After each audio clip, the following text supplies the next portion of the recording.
sagana sa likas na yaman.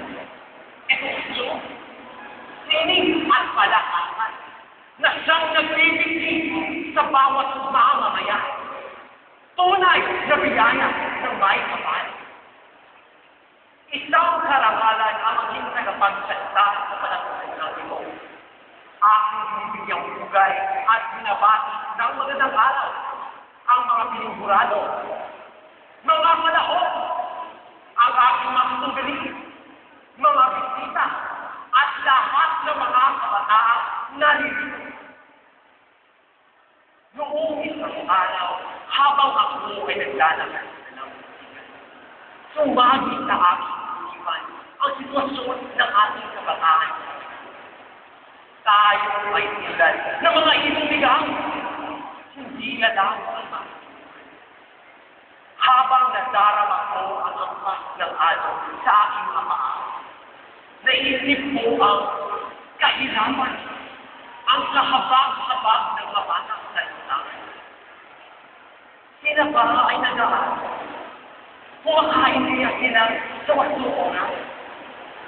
Saan kaya sila sumusulong?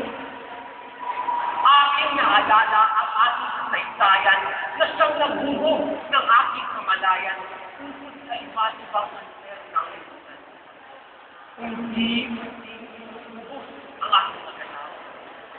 Kaya isang katanungan ang ngayon gumugulo sa akin. Paano kaya mabibigyang kapangyarihan ang mga kabataan sa ngayon? Bilang isang Pilipino at kabataan, tungkulin natin ang pagyamanin at bigyang halaga ang edukasyon, sining at palakasan ng ating bansa. Ito ay nagmula sa kasaysayan ng peras ng silanganan, pinagbubisan ng buhay ng ating mga dakila at matatapang na mga bayan. Edukasyon, sining at palakasan na siyang sumasalamin sa pangkalahatang pagkatao ng bawat kabataang Pilipino. Ito ay mga tulay na papapalawak ng ating isipan at kamalayan upang makamit ang isang atikain na matagal namin ninanais ng bawat isa. Ang kaunlaran! Namulat na tayo ngayon sa makabagong teknolohiya at modernong panamay. Lalong-lalo na ang mga kabataan na nahuhumaling sa computer, internet, cellphone, iPad, at iba't ibang mga bagay na dulot ng modelo. Hindi ito lingid sa ating mga kabataan dahil saksi tayong lahat na pagbabago. Ako naman ay hindi sumusunod dito. Pagbukas ang aking isipan sa pagdagat ng kasalukuyan. Ito ay pagsubok lamang ng ating katalagan. Dito, masusukat ang ating katalinuhan bilang mga kabataan. Tayo ang gumagawa at gumuguhit ng ating tadhana at kinabukasan. Katulad na lamang, isa Nicolas, isang binatang Pilipino sa Estados Unidos. Sa bulan na 17 ay naging pastor sa kapwa kabataan, nangunguna sa kanilang organisasyon.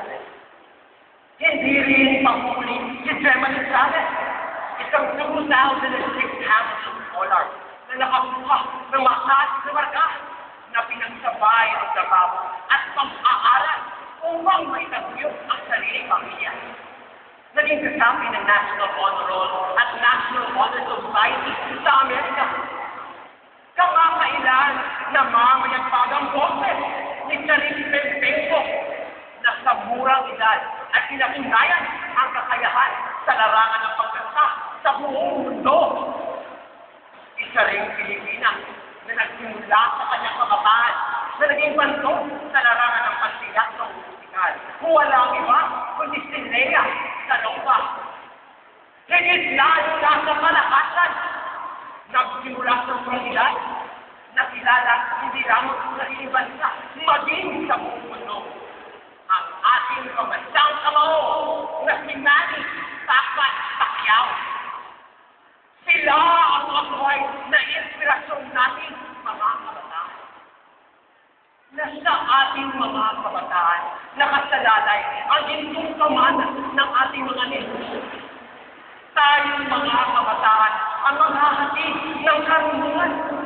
kapwa kabataan. Hindi naman natin kailangan magpakabayan o maging sigat para makatulog sa kapwa. Kailangan lamang natin ang puso na handang maglingkod at malalay. Isipin natin na ito ay tulad ng isang pila na malaki ang halaga at kapag nawala, tulot ay pamumulubi. Mga kaibigan at kapwa kabataan, hindi pa uli ang lahat. Simulan natin sa sarili.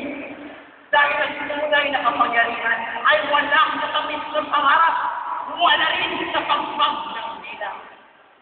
Ang tunay na kapangyarihan ay may kaakibat na responsibilidad na nasa puso, pawis at gawa.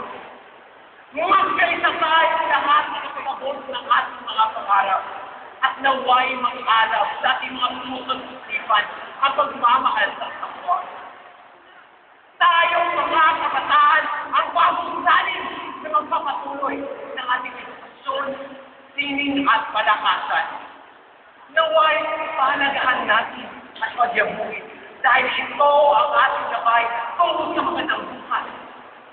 Nagpapasalamat ako sa Diyos at ako ay isinilang na Pilipino at ikinararangal ko